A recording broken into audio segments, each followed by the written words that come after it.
हरे कृष्णा, राधे राधे। आप सभी भक्तों का दिन शुभ और मंगलमय हो। आप सभी भक्तों पर भगवान विष्णु का आशीर्वाद सदा सर्वदा बना रहे। तो आइए आज हम सुनेंगे पौष मास कथा में आगे का वृतांत। शौनक जी ने कहा, अश्वत्थामा ने जो अत्यंत तेजस्वी ब्रह्मास्त्र चलाया था उससे उत्तराकर गर्भ नष्ट हो गया था, परंतु भगवान ने उसे पुनः जीवित कर दिया। उस गर्भ से पैदा हुए महाज्ञानी महात्मा परीक्षित के, जिन्हें सुखदेव जी ने ज्ञान उपदेश दिया था, जन्म कर्म मृत्यु और उसके बाद जो गति उन्हें प्राप्त हुई वह सब यदि आप ठीक समझे तो कहें। हम लोग बड़ी श्रद्धा के साथ सुनना चाहते हैं। सूत जी ने कहा, धर्मराज युधिष्ठिर अपनी प्रजा को प्रसन्न रखते हुए पिता के समान उसका पालन करने लगे। भगवान श्री कृष्ण के चरण कमलों के सेवन से वे समस्त भोगों से निष्प्रिय हो गए थे। शौनकाद ऋषियों उनके पास अतुल संपत्ति थी। उन्होंने बड़े बड़े यज्ञ किए थे तथा उनके फलस्वरूप श्रेष्ठ लोकों का अधिकार प्राप्त किया था। उनकी रानियां और भाई अनुकूल थे। सारी पृथ्वी उनकी थी। वे जम्बू द्वीप के स्वामी थे और उनकी कीर्ति स्वर्ग तक फैली हुई थी। उनके पास भोग की ऐसी सामग्री थी जिसके लिए देवता लोग भी ललायित रहते थे, परंतु जैसे भूखे मनुष्य को भोजन के अतिरिक्त दूसरे पदार्थ नहीं सुहाता, वैसे ही उन्हें भगवान के सिवा दूसरी कोई वस्तु सुख नहीं देती थी। शौनक जी उत्तरा के गर्भ में स्थित वह वर शिशु परीक्षित जब अश्वत्थामा के ब्रह्मास्त्र के तेज से चलने लगा, तब उसने देखा कि उसकी आंखों के सामने एक ज्योतिर्मय पुरुष है। वह देखने में तो अंगूठे भर का है, परंतु उसका स्वरूप बहुत ही निर्मल है। अत्यंत सुंदर श्याम शरीर बिजली के समान चमकता हुआ पीताम्बर धारण किए हुए है। सिर पर सोने का मुकुट झिलझिला रहा है। उस निर्विकार पुरुष के बड़ी ही सुंदर लंबी लंबी 4 भुजाएं हैं। कानों में तपाए हुए स्वर्ण के सुंदर कुंडल हैं।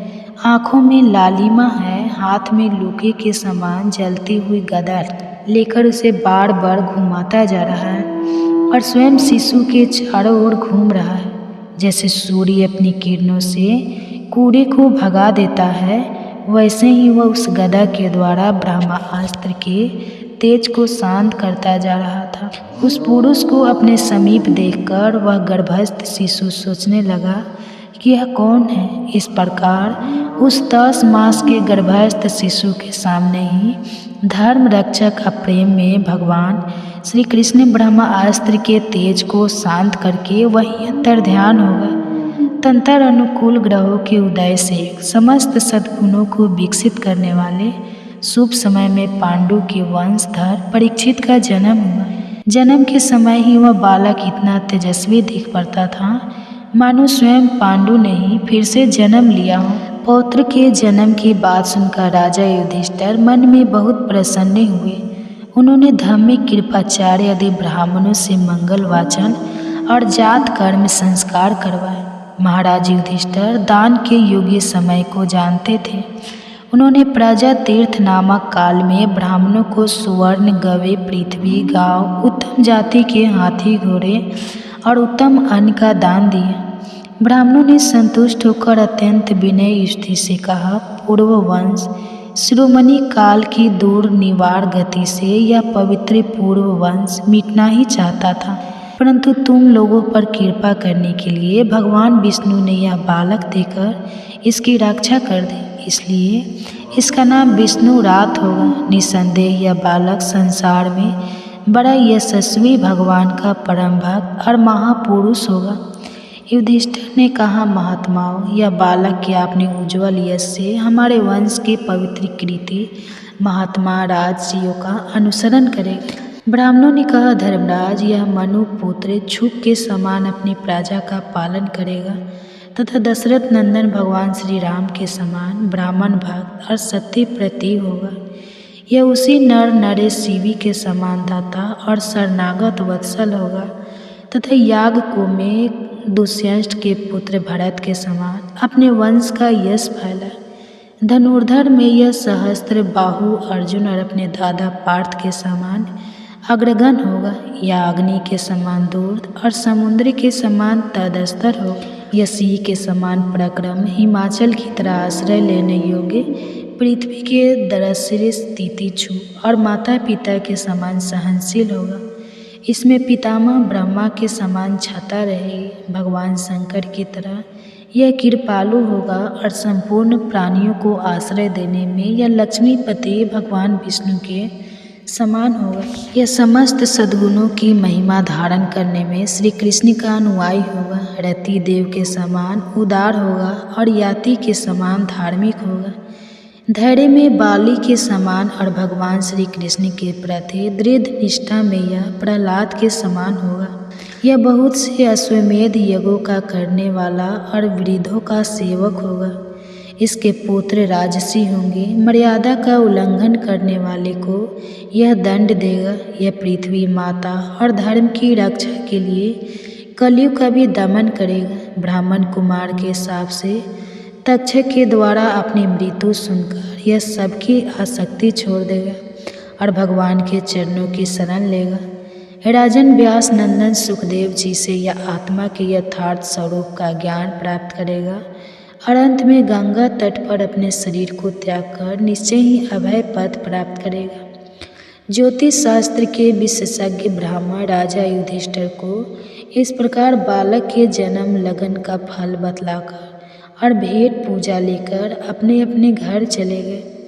वही यह बालक संसार में परीक्षित के नाम से प्रसिद्ध होगा, क्योंकि वह समर्थ बालक गर्भ में जिस पुरुष का दर्शन पा चुका था उसका स्मरण करता हुआ लोगों में उसकी परीक्षा करता रहता था कि देखिए इनमें से कौन वह है जैसे शुक्ल पक्ष में दिन प्रतिदिन चंद्रमा अपने से पूर्ण होता हुआ बढ़ता है, वैसे ही वह राजकुमार भी अपने गुरुजनन के लालन पालन से क्रमशः अनुदिनी बढ़ता हुआ शीघ्र सियाना हो गया। इसी दिन सौजनों के वध का प्रायश्चित करने के लिए राजा युधिष्ठिर ने अश्वमेध यज्ञ के द्वारा भगवान का आराधना करने का विचार किया, परंतु प्रजा से वसूल किए हुए कर और दंड के रकम के अतिरिक्त और धन ना होने के कारण वे बड़ी चिंता में पड़ गए।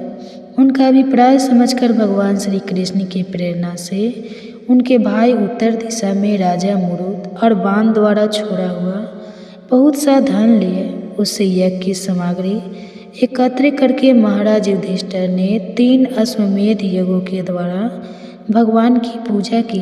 युधिष्ठिर के निमंत्रण से पधारे हुए भगवान ब्राह्मणों द्वारा उनका यज्ञ संपन्न कराकर अपने सुहृद पांडव की प्रसन्नता के लिए कई महीनों तक वहीं रहे। सौनक जी इसके बाद भाइयों सहित राजा युधिष्ठिर और द्रौपदी से अनुमति लेकर अर्जुन के साथ यदुवंशियों में घिरे हुए भगवान श्री कृष्ण ने द्वारिका के लिए प्रस्थान किया। तो इसी के साथ यह अध्याय समाप्त हुआ। आप सुनिए भागवत महापुराण की कथा। ऋषियों ने पूछा, हे सूत जी, गंधर्व श्रेष्ठ सुशंख ने जब सुनीता को श्राप दिया था तब वो श्राप उसके ऊपर किस प्रकार लागू हुआ? उसके बाद सुनीता ने क्या किया और उसे कैसा पुत्र प्राप्त हुआ? कृपया इस विषय में बताएं। तब सूत को स्वामी ने कहा, हे ब्राह्मणों, हम पहले बता चुके हैं कि सुशंख के श्राप देने पर सुनीता दुख से पीड़ित हो गई। अपने पिता के निवास स्थान पर वापस आई। वहाँ उसने पिता से अपनी संपूर्ण वृत्तांत को कह सुनाया और तब मृत्यु ने भी अपनी पुत्री सुनीता से कहा, हे पुत्री, तूने बड़ा भारी अपराध और पाप किया है। तेरा यह कार्य धर्म और तेज का नाश करने वाला है। काम क्रोध से रहित शांत धर्म वत्सल ऐसे तपस्वी को जो तूने पीड़ा पहुंचाई है, ऐसे लोगों को पापामा पुत्र ही प्राप्त होते हैं और उसे उस पाप का फल भोगना ही पड़ता है। तूने निर्दोष होने पर भी उन्हें मारा है, अतः तेरे द्वारा यह महान पाप हुआ है। पहले तूने ही अपराध किया है और फिर उन्होंने श्राप दिया है। इसलिए अब तू पुण्य कर्मों का आचरण कर, सदैव साधु पुरुषों के संग में रहकर जीवन व्यतीत कर, प्रतिदिन योग ध्यान और दान के द्वारा काल यापन करती रह। हे बालिका, सत्संग एक महान पुण्यदायी और परम कल्याणकारी होता है। सत्संग का जो गुण है उस विषय में एक सुंदर दृष्टांत देख। जल जो होता है वह एक अच्छी वस्तु है। उसके स्पर्श से, उसमें स्नान करने से, उसे पीने से, उसका दर्शन करने से भी बाहर और भीतर के सभी दोष धुल जाते हैं और इसलिए मुनि लोग सीधी प्राप्त करते हैं। समस्त चराचर प्राणी भी जल पीते रहने से दीर्घायु होते हैं। उसी प्रकार संतों के सत्संग से मनुष्य शुद्ध और सफल मनोरथ प्राप्त करते हैं। हे पुत्री, सत्संग के द्वारा मनुष्य संतोषी, मृदु, कामी, सबका प्रिय करने वाला, शुद्ध पुण्य बल से संपन्न, शारीरिक और मानसिक माला को दूर करने वाला, शांत स्वभाव और सबको सुख देने वाला बन जाता है। जिस मनुष्य में सत्य की अग्नि सदैव प्रज्वलित रहती है वह पुण्यम तेज के प्रकाशमान रहता है। जिसमें सत्य की दीप्ति है, जो ज्ञान के द्वारा अत्यंत निर्मल हो चुका है और ध्यान के द्वारा अत्यंत तेजस्वी प्रतीत होता है, पाप से पैदा हुए मनुष्य उसका स्पर्श भी नहीं कर सकते। इसलिए हे पुत्री, तुझे सत्य का संसर्ग करना चाहिए, असत्य का नहीं। जाओ, भगवान श्री विष्णु का चिंतन करो, अपने पाप भाव को छोड़कर केवल पुण्य का आश्रय लो। पिता के इस प्रकार समझाने पर दुख में पड़ी हुई सुनीता उनके चरणों में प्रणाम नाम करके निर्जल वन में चली गई। वहाँ वह एकांत में रहकर तपस्या करने लगी। उसने काम, क्रोध, बालो, चित, चपलता, मोह, द्रोह और माया को भी त्याग दिया। एक दिन उसके पास उसकी रंभा आदि सखियाँ आई जो तप की शक्ति से संपन्न थी। उन्होंने देखा सुनीता दुख का अनुभव कर रही है। ध्यान के साथ उसे चिंता करते हुए देखकर वहाँ आई। उसकी सखियों ने कहा, हे सखी, तुम्हारा कल्याण हो, तुम चिंता किस लिए कर रही हो? अपने संताप का कारण बताओ। चिंता तो केवल दुख देने वाली होती है। एक ही चिंता सार्थक मानी गई है जो कि धर्म के लिए की जाए।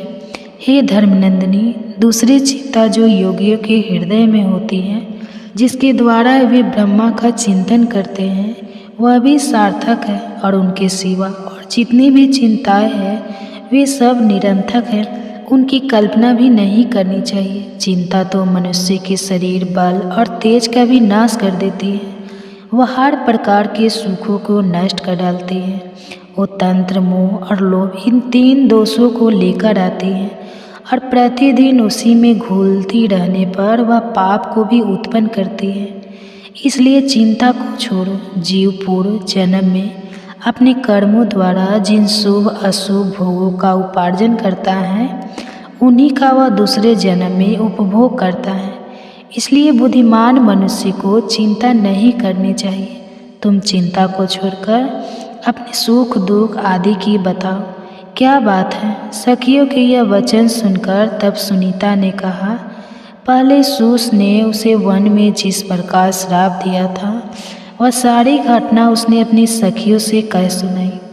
उसने अपने अपराधों का भी वर्णन किया और उस समय महाभागा सुनीता मानसिक दुख से बड़ा कष्ट पा रही थी। उसका यह सारा वृत्तांत सुनकर उसकी सखियों ने कहा, हे महाभागे, तुम्हें दुख को तो त्याग ही देना चाहिए, क्योंकि वह शरीर का नाश करने वाला है।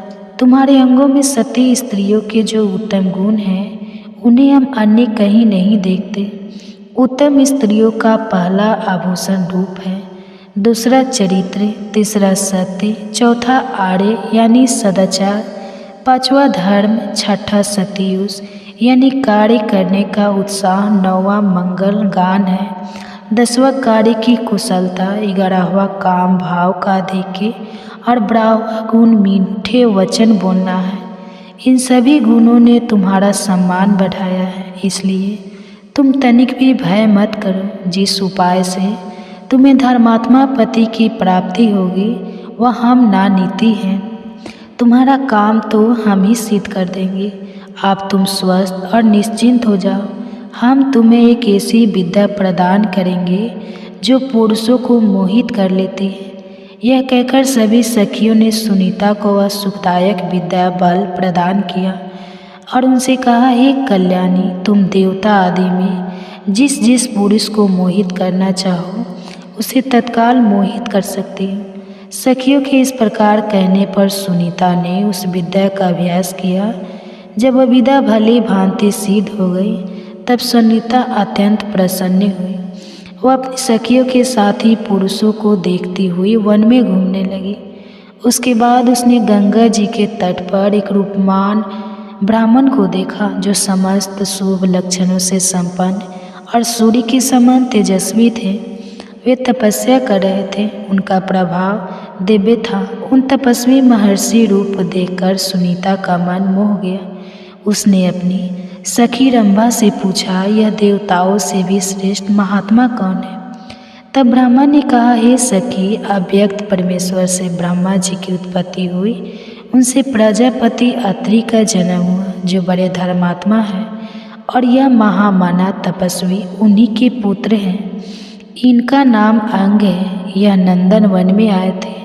वहाँ नाना प्रकार के तेज से संपन्न इंद्र का वैभव देखकर इन्होंने भी इनके समान पद पाने की अभिलाषा की।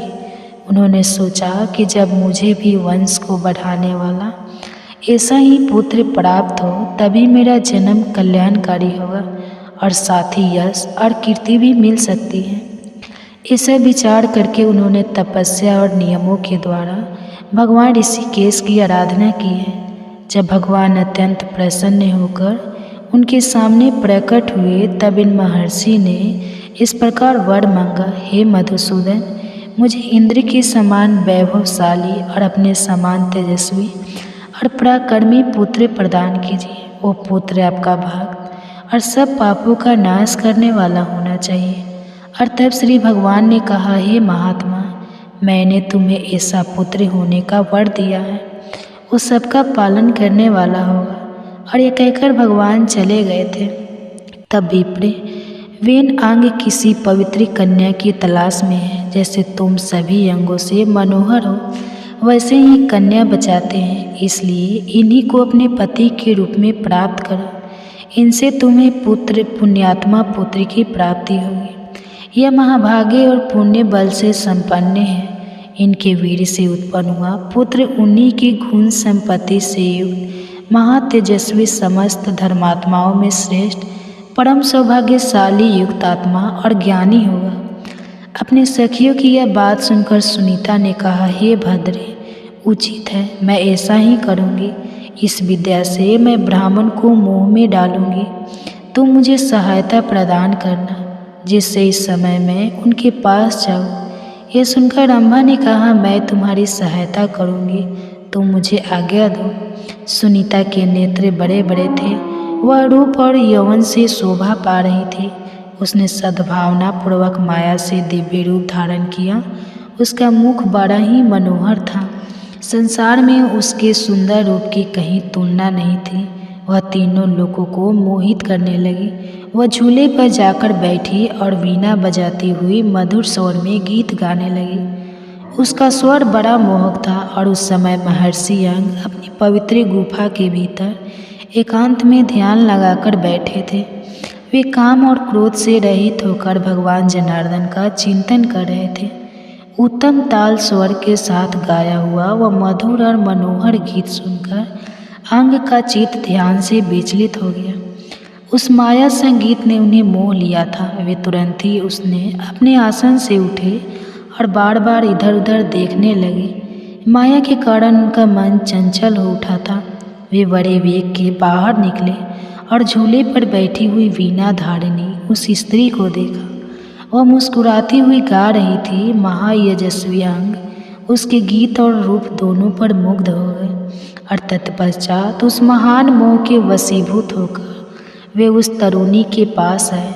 विशाल नेत्र और सुंदर मुस्कान वाली यश सविनी कन्या सुनीता को देखकर अंग ने पूछा, हे सुंदरी, तुम कौन हो? किसकी कन्या हो? सखियों से घिरी हुई यहाँ किस कार्य से आई हो? किसने तुम्हें इस वन में भेजा है? परम बुद्धिमान अंग का यह वचन सुनकर सुनीता उनसे कुछ भी ना बोल सकी। उसने केवल सखी के मुख की ओर देखा और रंभा ने इशारे से कुछ कहकर सुनीता को समझा दिया और स्वयं ही उन श्रेष्ठ ब्राह्मण से आदरपूर्वक कहने लगी, हे महर्षि, यह मृत्यु की परम सौभाग्यवती कन्या है। लोग में इसकी सुनीता के नाम से प्रसिद्धि है। यह सभी शुभ लक्षणों से संपन्न है और इस समय यह बाला अपने लिए धर्मात्मा, तपस्वी, शांत, जितेंद्रिय, महाप्रज्ञ और वेद विद्या में विशारद ऐसे पति की खोज में है। ये सुनकर अंग ने उन अप्सराओं में से श्रेष्ठ रंभा से कहा, हे भद्रे, मैंने सर्व विश्रम भगवान श्री हरि की आराधना की है। उन्होंने मुझे पुत्र होने का वरदान दिया है, जो संपूर्ण सिद्धियों का दाता होगा।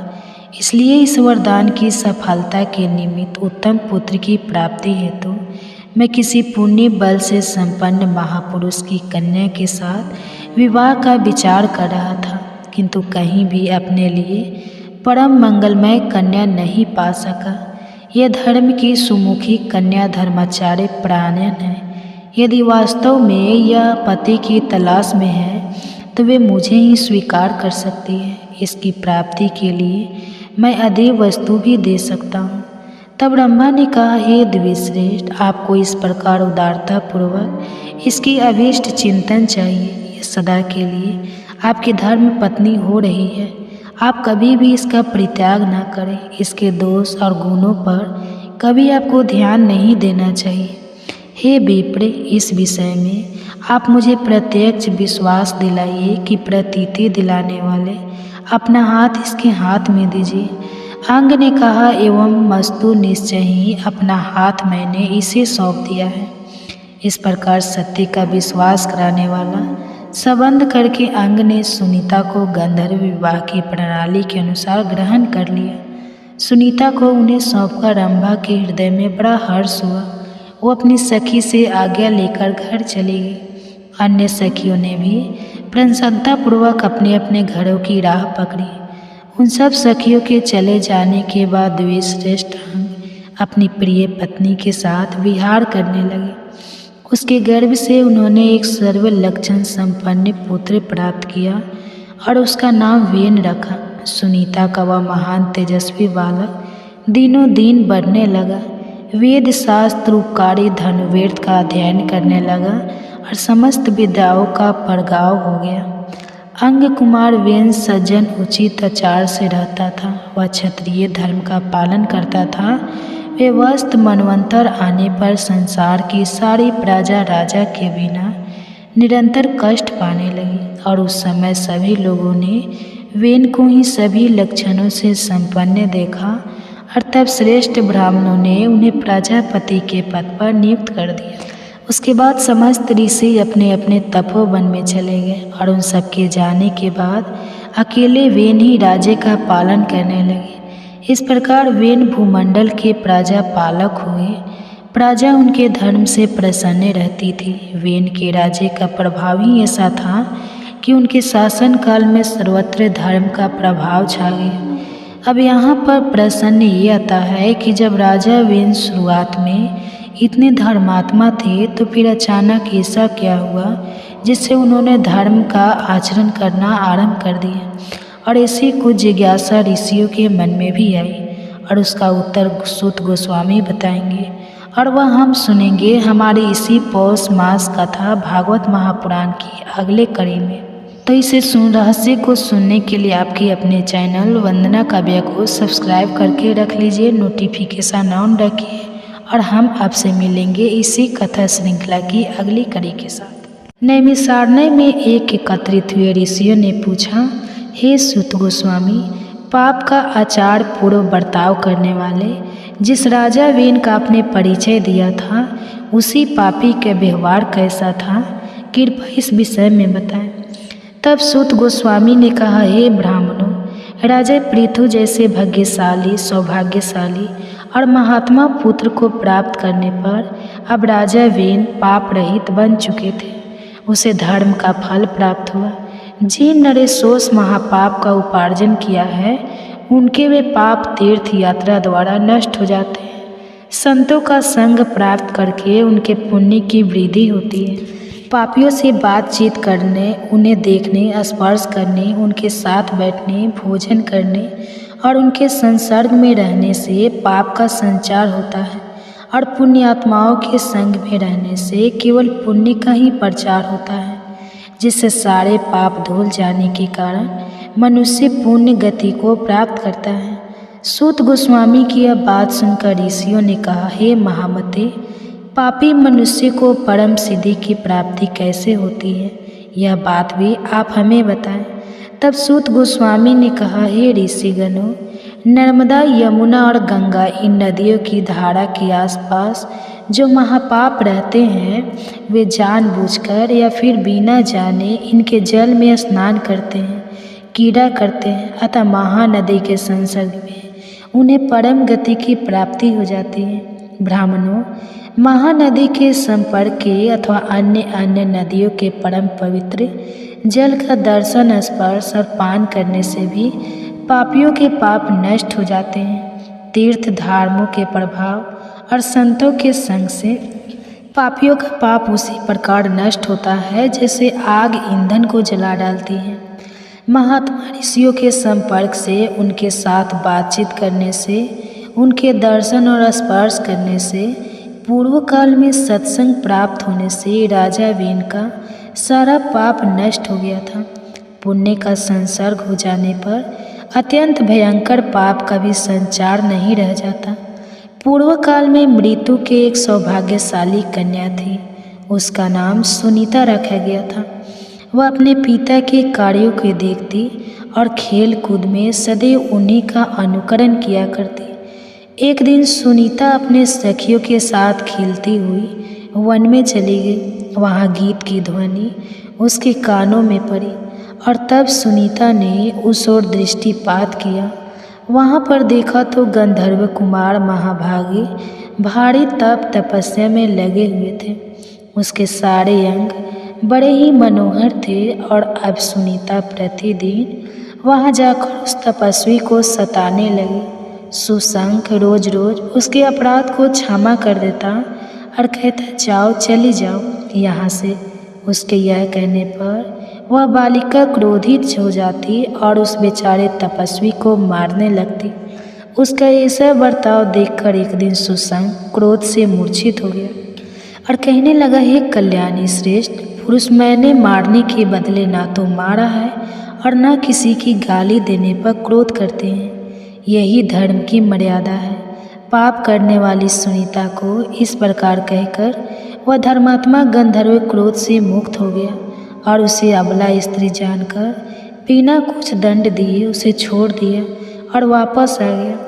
तब सुनीता ने वापस अपने पिता के पास आकर कहा, हे तात, मैंने वन में जाकर एक गंधर्व कुमार को पीटा है।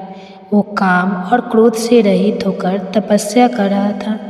मेरे मारने पर उस धर्मात्मा ने कहा है कि मारने वाले को मारना और गाली देने वाले को गाली देना उचित नहीं है। पिताजी, बताइए तो जरा इसके इस कथन का क्या कारण है।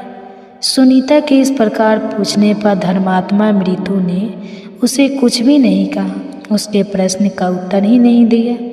उसके बाद वह फिर से वन में चली गई। सुस्त तपस्या में लगा हुआ था। उस दृष्ट स्वभाव वाली सुनीता ने उस श्रेष्ठ तपस्वी के पास जाकर फिर से उसे कोरों से मारना शुरू कर दिया। अब वह महाते तेजस्वी गंधर्व अपने क्रोध को नहीं रोक पाया और उस सुंदरी बालिका को श्राप देते हुए कहा, हे सुंदरी, गृहस्थ धर्म में प्रवेश करने पर जब तुम्हारा अपने पति के साथ संपर्क होगा तब तुम्हारे गर्भ से देवताओं और ब्राह्मणों की निंदा करने वाला, पाप आचरण करने वाला, हर प्रकार के पापों से आसक्त और दुष्ट पुत्र उत्पन्न होगा जो तुम्हें प्रताड़ित करेगा। इस प्रकार सुनीता को श्राप देकर वह पुनः जाकर तपस्या में लग गया। हे महाभागवतम, कुमार के चले जाने पर सुनीता अपने घर आई। वहीं उसने अपने पिता से यह सारा वृत्तांत कह सुनाया। तब धर्मराज मृत्यु ने कहा, अरे उस निर्दोष तपस्वी को तुमने क्यों मारा है? हे भद्रे, तपस्या में लगे हुए पुरुष को मारना यह तुम्हारे द्वारा उचित कार्य नहीं हुआ। और ऐसा कहकर धर्मात्मा मृत्यु अत्यंत दुखी हो गए। और इस कथा को आगे बढ़ाते हुए शील सुत गोस्वामी ने कहा, यह एक समय की बात है महर्षि अत्रि के पुत्र महातेजस्वी राजा नंदन वन में गए थे। वहाँ उन्होंने गंधर्व, किन्नरों और अप्सराओं के साथ देवताओं इंद्र का दर्शन किया। उनके वैभव, उनके भोग विलास और उनकी लीला को देखकर वह धर्मात्मा अंग सोचने लगे कि इस उपाय से मुझे इंद्र के समान पुत्र की प्राप्ति होगी। थोड़ी देर विचार करने के बाद राजा अत्यंत खीन हो गए। नंदन से जब वे घर लौटे तो अपने पिता अत्रि के चरणों में मस्तक झुकाकर कहने लगे, हे पिताश्री, आप ज्ञानवान में श्रेष्ठ और पुत्र पर स्नेह रखने वाले हैं। मुझे इंद्र के समान वैभवशाली पुत्र कैसे मिलेगा? कृपा कोई उपाय बताइए। तब ऋषि अत्रि ने कहा, हे साधु श्रेष्ठ, भक्ति करने वाले श्रद्धापूर्वक ध्यान लगाने से भगवान श्री विष्णु संतुष्ट हो जाते हैं, और जब वे संतुष्ट होते हैं तो वे सदा ही सब कुछ देते रहते हैं। भगवान श्री गोविंद सब वस्तुओं के दाता हैं। उनकी उत्पत्ति के कारण है सर्वज्ञ, सर्ववेता, सर्वेश्वर और परम पुरुष है। इसलिए तुम उनकी उपासना करो। हे पुत्र, तुम जो भी चाहते हो वह सब उन्हें प्राप्त होगा। भगवान श्री विष्णु सुख, परमार्थ और मोक्ष प्रदान करने वाले हैं। इस जगत के ईश्वर हैं। इसलिए जाओ, उनकी आराधना करो। उन्हीं से तुम्हें इंद्र के समान पुत्र प्राप्त होगा। अपने पिता से आज्ञा लेकर राजा अंग ने प्रस्थान किया। वे सुवर्ण और रत्नम शिखरों से सुशोभित मेरु गिरि पर्वत के मनोहर शिखर पर चले गए, और वहां पहुंचकर उन्होंने गंगा जी के पवित्र तट पर एकांत में स्थित रत्नम कंतरा में प्रवेश किया। महामुनि अंग बड़े मेधावी और धर्मात्मा थे। उन्होंने काम और क्रोध का त्याग कर दिया, समूढ़ इंद्रियों को अपने वश में किया और भगवान के सुंदर स्वरूप का ध्यान करने लगे। क्लेशारी भगवान श्री कृष्ण का ध्यान करते करते वे इतने तन्मय हो गए कि बैठने, सोने, चलने और चिंतन करने के समय भी उन्हें नित्य प्रतिदिन भगवान श्री मधुसूदन ही दिखाई देने लगे। उनका मन भगवान में लग गया था। वे योग युक्त और जितेंद्रिय बन गए थे। सूखे और गीले समस्त पदार्थों में केवल भगवान विष्णु का ही दर्शन करते, और इस प्रकार तपस्या करते हुए उन्हें 100 वर्ष बीत गए। नियम, संयम और उपवास के कारण उनका संपूर्ण शरीर दुर्बल हो चुका था। फिर भी वे अपने तेज से सूर्य और अग्नि के समान दिव्यमान दिखाई दे रहे थे। इस प्रकार तपस्या में प्रवृत्त होकर ध्यान में लगे हुए राजा अंग के सामने एक दिन भगवान श्री विष्णु प्रकट हुए और उनसे कहने लगे, हे मानव, तुम जो भी इच्छा रखते हो ऐसा वर मांगो। इंद्रियों के स्वामी भगवान वासुदेव को अपने समक्ष उपस्थित देखकर राजा अंग को अत्यंत प्रसन्नता हुई।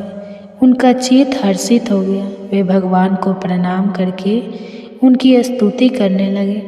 मधुसूदन की स्तुति करते हुए राजा अंग ने कहा, हे भूत भावन, आप ही संपूर्ण भूतों की गति हैं। आप प्राणियों की आत्मा, सब भूतों के ईश्वर और सगुण स्वरूप धारण करने वाले हैं। आपको नमस्कार है। गुण कर्ता, गुण संपन्न और गुणात्मा भवकर्ता और भक्तों के संसार बंधन का अपहरण करने वाले हैं। भव की उत्पत्ति के कारण होने से आपका नाम भव है। इस भव में आप अव्यक्त रूप से छिपे हुए हैं, इसलिए आपको भव गुणा कहा गया है। आप रुद्र रूप से इस भव संसार का विनाश करते हैं, इससे आपका नाम भव विनाशी है। आपको प्रणाम है और कलशों का नाश करने वाला है। इस मास में किया गया जप, तप, दान, श्रवण मनुष्य को परम आध्यात्मिक उन्नति प्रदान करता है। और इसी पौष मास के विशेष समय में हम श्रवण कर रहे हैं वेदों और शास्त्रों से ली गई प्रामाणिक पौराणिक कथाओं का। जो कथा भागवत महापुराण की कथा है। ये कथाएं शास्त्रों से ली गई पौराणिक कथाएं हैं। तो चलिए हमारी पिछली कड़ी को आगे बढ़ाते हुए श्रवण करते हैं आज के इस अध्याय भागवत महापुराण की कथा का। नैमिषारण्य में ऋषियों ने पूछा, हे सूत गोस्वामी, जब इस प्रकार राजा वेन की उत्पत्ति एक महात्मा पुरुष से हुई थी, वह स्वयं भी धर्म का आचरण करने वाले थे, तो फिर उन्होंने अधर्म का आचरण कैसे किया और किस प्रकार धर्म का त्याग करके वे पाप में लिप्त हो गए, उसका उत्तर देते हुए सूत गोस्वामी ने कहा, हे साधुगण, वे इनकी जिस प्रकार पाप आचार में प्रवृत्ति हुई, अब वो वृत्तांत सुनाता हूँ। धर्म के ज्ञाता प्रजापालक राजा वेन जब शासन कर रहे थे, उस समय कोई पुरुष छद्म वेश धारण करके उनके दरबार में आया। वह निर्वस्त्र था, उसका शरीर विशाल था और सिर सफ़ेद था। वो बड़ा क्रांतिमान दिख रहा था। उसकी काख में मोर पंख के बने हुई मर्जनी थी और एक हाथ में नारियल का जल पात्र था। इन दोनों को धारण करके वह वेद शास्त्रों को दूषित करने वाले शास्त्र का पाठ कर रहा था।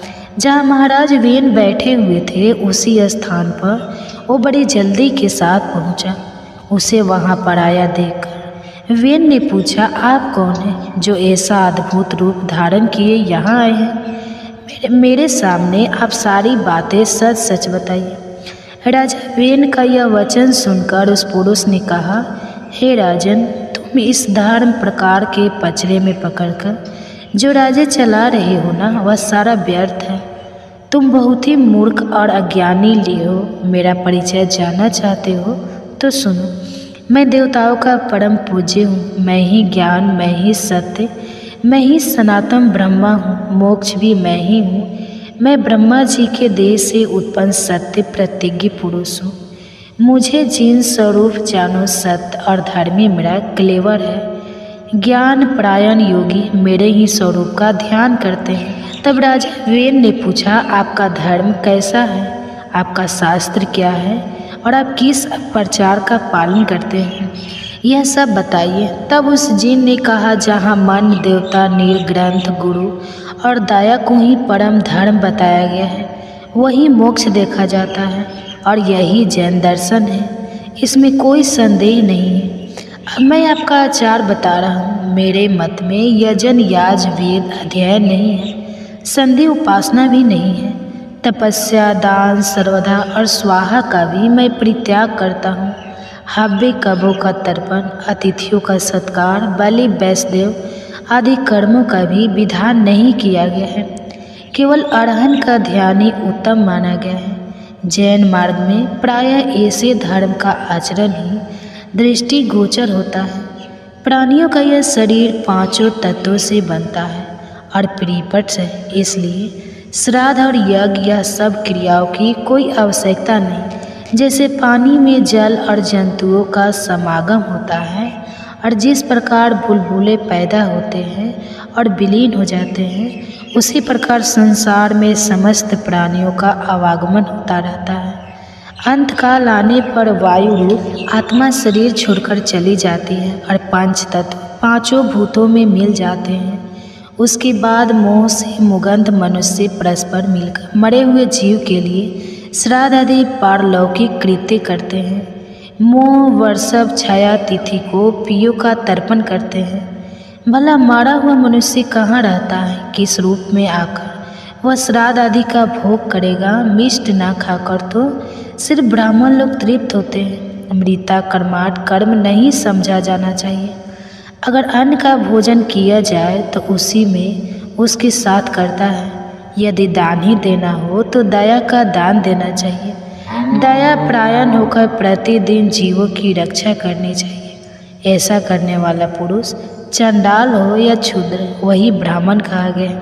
दान का भी कोई फल वल नहीं है, इसलिए दान देने का भी कोई आवश्यकता नहीं है। जैसे श्राद्ध वैसा दान, दोनों का एक ही उद्देश्य है। मात्र भगवान जिनका बताया हुआ धर्मी भोग और मोक्ष प्रदान करने वाला है, मैं तुम्हारे सामने उसी का वर्णन करता हूँ। वो बहुत पुण्यदायक है। पहले शांत चित्त से सब पर दया करनी चाहिए, फिर हृदय से मन के शुद्ध भाव से चराचर स्वरूप एकमात्र जिनकी आराधना करनी चाहिए, उन्हीं को नमस्कार करना चाहिए। हे निपुण श्रेष्ठ, वेन माता पिता के चरणों में भी कभी मस्तक झुकाने की आवश्यकता नहीं है, फिर औरों की तो बात ही क्या करना। अब उस जिन की यह सारी बातें सुनकर राजा वेन ने पूछा, यह ब्राह्मण आश्चर्यगण गंगा आदि नदियों को पुण्य तीर्थ बताते हैं। इनका कहना है यह तीर्थ महान पुण्य प्रदान करने वाले हैं। इसमें कहाँ तक सत्य है, कृपया यह बताइए। मुझे तब उस चीन ने कहा, महाराज, आकाश से बादल एक ही समय जो पानी बरसाते हैं वह पृथ्वी और पर्वत सभी स्थानों में गिरता है, वही बहकर नदियों में एकत्रित होता है और वहाँ से सर्वत्र जाता है। नदियाँ तो जल बहाने वाली ही हैं, उसमें तीर्थ कैसा, सरोवर और समुद्र सभी जल के आश्रय हैं। पृथ्वी को धारण करने वाले पर्वत भी केवल पत्थर की राशि है, उनमें भला तीर्थ नाम की कोई वस्तु नहीं है। अगर समुद्र आदि में स्नान करने से सीध मिलती है तो फिर तो मछलियों को सबसे पहले सीधी मिलनी चाहिए, लेकिन ऐसा तो देखा ही नहीं जाता। एकमात्र भगवान जिन्हीं सर्वम है, उनसे बढ़कर ना कोई धर्म है ना तीर्थ, संसार में जिन्हीं सर्वश्रेष्ठ है। इसलिए उन्हीं का ध्यान करो, उसी से तुम्हें नित्य सुख की प्राप्ति होगी। हाँ, इस प्रकार उस रहस्यमय पुरुष ने वेद, दान, पुण्य, यज्ञ समस्त धर्मों की निंदा करी और वेन कुमार राजा वेन को पाप के प्रभाव द्वारा बहुत कुछ समझाया। उसके इस प्रकार समझाने पर राजा वेन के हृदय में पाप भाव का उदय हो गया। वेन उसकी बातों से मोहित हो गया। उसने उसके चरणों में प्रणाम करके वैदिक धर्म और सत्य धर्म आदि की क्रियाओं को त्याग दिया। पाप आत्मा वेन के शासन से संसार पाप बन गया और उसमें हर तरह के पाप होने लगे। उसने वेद, यज्ञ, उत्तम धर्म, शास्त्रों का अध्ययन सब कुछ बंद करवा दिया और उसके शासन काल में ब्राह्मण लोग न दान कर पाते थे न स्वाध्याय, और इस प्रकार धर्म का सर्वथा लोप हो गया। सभी और महान पाप जाने लगा। वेन अपने पिता अंग के मना करने पर भी उनकी आज्ञा के विपरीत ही आचरण करने लगा। वह दुरात्मा न तो पिता के चरणों में प्रणाम करता न माता के। उसके महायशस्वी पिता ने अपने भाव और स्वरूप पर बहुत काल तक विचार किया, लेकिन किसी तरह उनकी समझ में यह बात नहीं आई कि वेन ऐसे पापी कैसे बन गया। उसके बाद एक दिन सप्तश्री अंग कुमार वेन के पास आए और उसे आश्वासन देते हुए कहने लगे, वेन, तुम हंस ना करो, तुम यहाँ समस्त प्रजा के रक्षक बनाए गए हो। यह सारा जगत तुम पर आश्रित है। धर्म अधर्म रूप संपूर्ण विश्व का भार तुम्हारे ऊपर है, इसलिए अपना पाप कर्म छोड़कर धर्म का आचरण करो। सप्तर्षियों द्वारा कहे जाने पर वेन इस प्रकार बोलने लगा, मैं ही परम धर्म हूँ, मैं ही सनातन देवता अहन हूँ, धाता रक्षक और सत्य भी मैं हूँ। मैं परम पुण्यम सनातन जैन धर्म हूँ। हे ब्राह्मणों, मुझे धर्म रूपी देवता का ही तुम लोग अपने कर्म द्वारा भजन करो। तब उन ऋषियों ने कहा, हे राजेंद्र, ब्राह्मण, क्षत्रिय और वैश्य 3 वर्ण दी जाति कहलाते हैं। इन सभी वर्णों के लिए सनातन श्रुति ही परम प्रणाम है। समस्त प्राणी वैदिक आचार से ही रहते हैं और उसी से जीविका चलाते हैं। राजा के पुण्य से प्रजा सुखपूर्वक जीवन निर्वाह करती है और राजा के पाप से उसका नाश हो जाता है। इसलिए तुम सत्य का आचरण करो। यह जैन धर्म सतयुग, त्रेता और द्वापर का धर्म नहीं है। कलयुग का प्रवेश होने पर ही कुछ मनुष्य इसका आश्रय लेंगे। जैन धर्म ग्रहण करके सब मनुष्य पाप से मोहित हो जाएंगे। भगवान गोविंद सब पापों को हरने वाले हैं। वे ही कलयुग में पापों का संहार करेंगे। पापियों के एकत्रित होने पर मलेच्छ का नाश करने के लिए साक्षात भगवान श्री विष्णु कल के रूप में अवतीर्ण होंगे और इसमें कोई संदेह नहीं है। इसलिए हे वेन, तुम कलयुग के इस व्यवहार को त्याग दो और पुण्य का आश्रय लो। तब उस राजा वेन ने कहा, हे ब्राह्मणों, मैं ज्ञानियों में सबसे श्रेष्ठ हूँ। विश्व का ज्ञान मेरा ही ज्ञान है। जो मेरी आज्ञा के विपरीत बर्ताव करता है वह निश्चित ही दंड का अधिकारी बनेगा। अब इस पाप बुद्धि वाले राजा वेन को बहुत समझाया, लेकिन सप्तर्षियों की कोई भी बात उसने नहीं मानी और तब सप्तर्षि क्रोध हो गए। उनके श्राप के भय से वेन एक बाम्बी में घुस गया, लेकिन वे ब्रह्मर्षि उस क्रूर पापी को वहाँ से बलपूर्वक पकड़ लाए। क्रोध में आकर राजा के बाएं हाथ का मंथन करने लगे और उससे एक नीच जाति का मनुष्य उत्पन्न हुआ, जो कि बहुत ही छोटे कद का, काला और भयंकर था। वह निषादों और विशेषता मलेच्छों को धारण पोषण करने वाला राजा हुआ। और तत्पश्चात ऋषियों ने दुरात्मा वीण को दाहिनी हाथ का मंथन किया और उसी से महात्मा राजा पृथु का जन्म हुआ, जिन्हें वसुंधरा का दोहन किया था। उन्हीं के पुण्य प्रसाद से राजा वेन धर्म और अर्थ का ज्ञाता हुआ। तो यह थी आज की हमारी भागवत महापुराण पौष मास की विशेष कथा। इस कथा में हमारे लिए एक विशेष शिक्षा छिपी हुई थी, और वह क्या थी वह हमें आप नीचे कमेंट बॉक्स में लिखकर बताइए। अगर आपने आज की कथा को ध्यान से सुना होगा तो अवश्य ही वह शिक्षा को आप आत्मसात कर पाएंगे। और इसी पौष मास कथा भागवत महापुराण की आगे की श्रृंखला की आगे की कड़ी को सुनने के लिए आपके अपने चैनल को सब्सक्राइब कर लीजिए, बेल आइकन दबाकर नोटिफिकेशन ऑन रखिए। और हम आपसे मिलेंगे बहुत जल्दी इसी कथा श्रृंखला की अगली कड़ी के साथ। तब तक सुनिए एक और कथा।